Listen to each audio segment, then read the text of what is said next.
By day, you know me as Mr. Coventry, the English teacher. But on nights and weekends, I have a completely different career.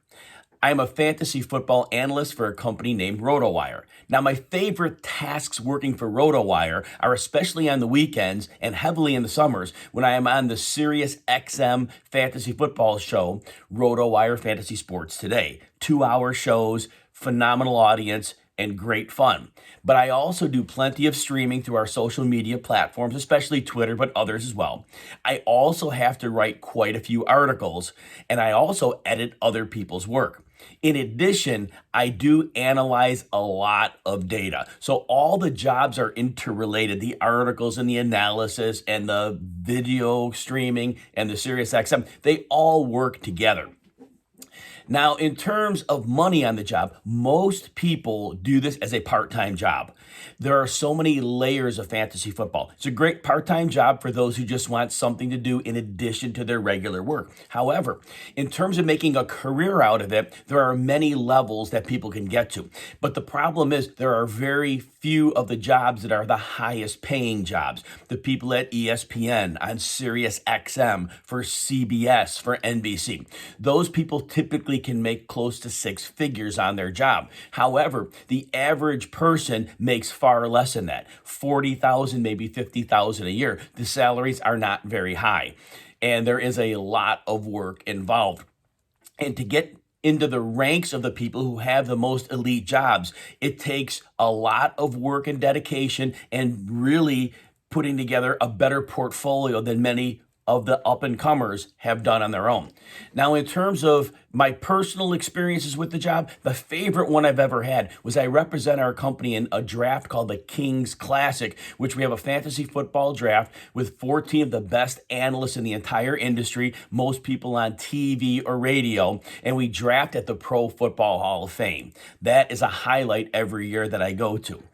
Now, my favorite part of the job overall is that I know I can make people smile. I know people look forward to either watching or reading my content, and knowing that it makes people happy and it gives them information that they like to have, it is very rewarding. In terms of classes in high school that you could take, journalism would be a must class. Do video and video editing, learn how to write articles and headlines. But if you just do English classes, really focus on your writing and refining your writing skills. In terms of credentials for the job, you would at least need to get a bachelor's degree in journalism. That would be the best route. And then always following the sports that you want to cover. Hi everyone, I'm Mrs. Olkowitz, or Mrs. O. I'm a TA for the RISE program here at Plainfield Central High School, and I really love working with children in all age groups. So one thing that I do on the side is I actually work at a preschool part-time after school,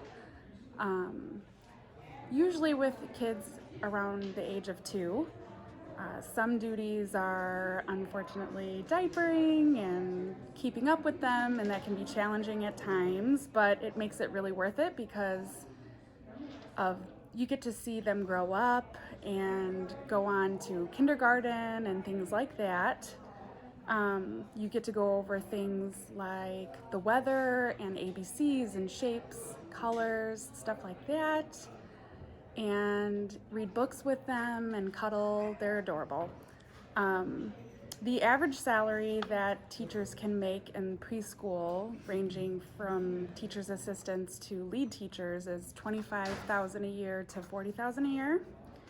And what I enjoy the most is watching them grow up and move on to bigger groups, age group classes and stuff like that, and seeing them in elementary school later in life and getting to meet all their parents and everything like that. If that's something that interests you guys, there's also a child development class here at the school, I believe, and you could always ask your counselor for more information as far as that goes. So, yes. Hello, my name is Stephanie Capshaw. Most of you know me as a special ed English teacher here at Plainfield Central. I've been teaching here for 8 years now, but what you may not have known about me is that in 2017 I started my own photography business. So I am an independent photographer. My duties are designing like flyers, so graphic designing. I do web marketing with it. I run my own web page, which I had to kind of design with the help of some professionals. And then I run multiple apps to keep track of all of my accounting information and my scheduling. I take pictures, surprise, and I stay in touch with my clients. I always check in with them as well. So it's maintaining relationships to continue business. My education and training, I went to school to be a special education teacher, but I've always been super involved in everything. I was always an athlete, I was in clubs, I was in a sorority. I loved being creative and involved. And so once I started teaching for a few years, so I graduated in 2012, I started my business in 2017, I found that I just wanted to take my creativity to the next level. So I did some trainings. I did not go to school for photography, but I signed up and paid and went and worked with professional photographers to learn the ins and outs of my camera and lighting, editing softwares like Lightroom and Photoshop, Adobe. And then I worked with other photographers to find out what worked for them. What apps did they keep track of their clients? How did they market? Things like that. I did not go to business school, so it was kind of a lot to learn, but because I was established with teaching, I was able to take it on kind of as a hobby at first, and then it turned into a part-time profession. The average salary of photographers is a huge range. If you're a full-time photographer, you could make anywhere from $20,000 to $100,000 a year. The $100,000 a year people are usually the wedding photographers. It also depends if you own the company or if you hire in photographers, and as far as like what level you are. I am a part-time photographer, and they usually make anywhere from $11,000 to $40,000 a year. Because I'm a full-time teacher, I think like this last year I made an extra $8,000 doing photography, but I don't do it full part-time because I'm also a mom, but it was definitely great extra cash to pay for vacations and gear. Personal experiences. So what I love most about photography is, first of all, I love taking pictures because you're capturing a time in history that people in the future will see. And right now it may not seem like a big deal to you because it's the present, but think back when you see pictures from like the 1950s and how cool it is that they captured those moments. So I love that I get to do that and know that I'm literally I'm documenting history. I work a lot with families. I love kids, surprise. So I work a lot with families, and I've got to watch kids grow up. Like I take their newborn pictures and then their 1 year, and then we do family pictures. And I had one girl, I even took her senior picture. So it's really cool to watch kids grow up. I've also worked with families who, I worked with one family, they experienced a loss with their child, and they actually run an organization to help parents cope with things like that. I took their pictures, and now I'm going to be working with them to promote things for their company and business. I've done birthday parties and bridal showers. I have a really cool session coming up with a unicorn.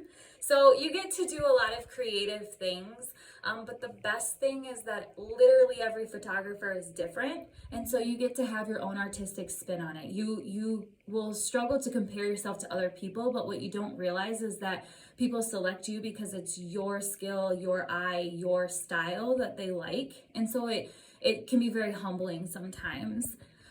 What I enjoy the most is the relationships that I build.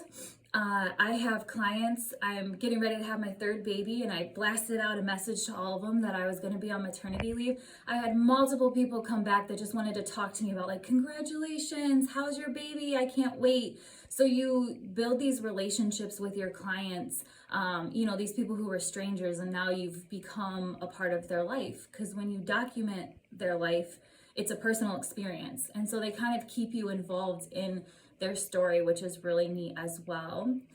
I have taught English mostly in my teaching career, and I can't say that I can tie photography necessarily into English per se, except that I do teach a lot about like history and personification and imagery and things like that, where we use pictures and identify emotions and things.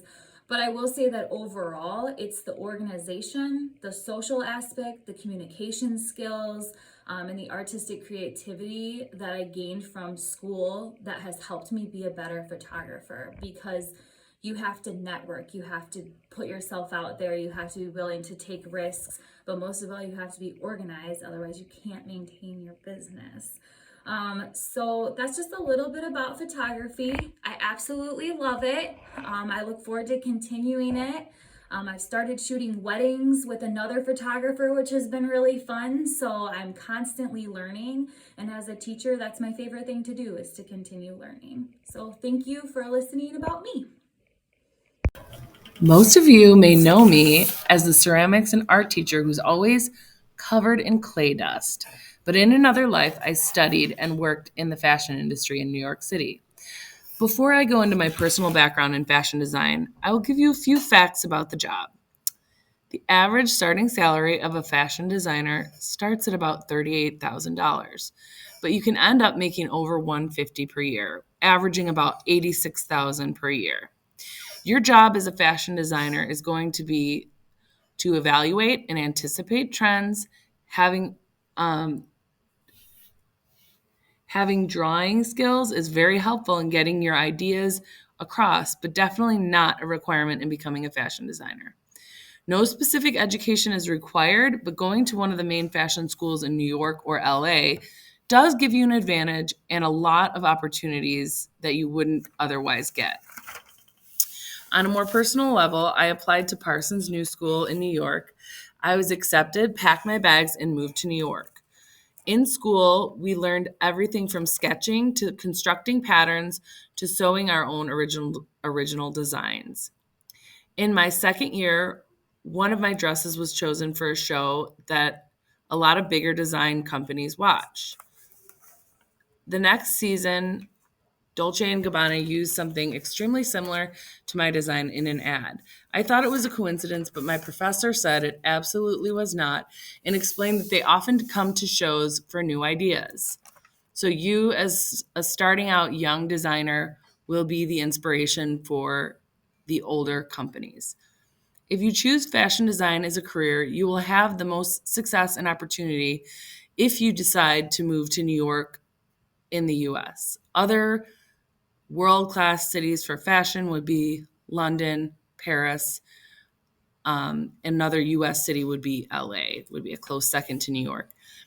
I landed an internship with Vera Wang while I was in school. If you've ever seen The Devil Wears Prada, my experience was quite similar to Anne Hathaway's character. I even had to get coffee for Anna Wintour. That's who Meryl Streep's character in the movie is based off of. She is the editor of Vogue US. If I could give some advice to anyone starting out, I would say that this career is not for the faint of heart. The industry can be tough and a bit cutthroat. If you are dreaming of sketching all day, just understand that before you get there, you will probably spend a lot of time emailing button measurements to China. It's not 24/7 glamour, but there definitely is some of that too. I got to go to a few shows and some fancy parties that to me now seem like someone else's life. Ultimately, I decided that I missed Chicago and I wanted to do something more creative with my life. I think there's a saying, live in New York once, but leave before it makes you too hard. Live in LA once, but leave before it makes you too soft. Anyway, most of my students would say I probably didn't stay in New York long enough. It did not have the effect of making me too hard, but I did enjoy being somewhere else besides the Midwest.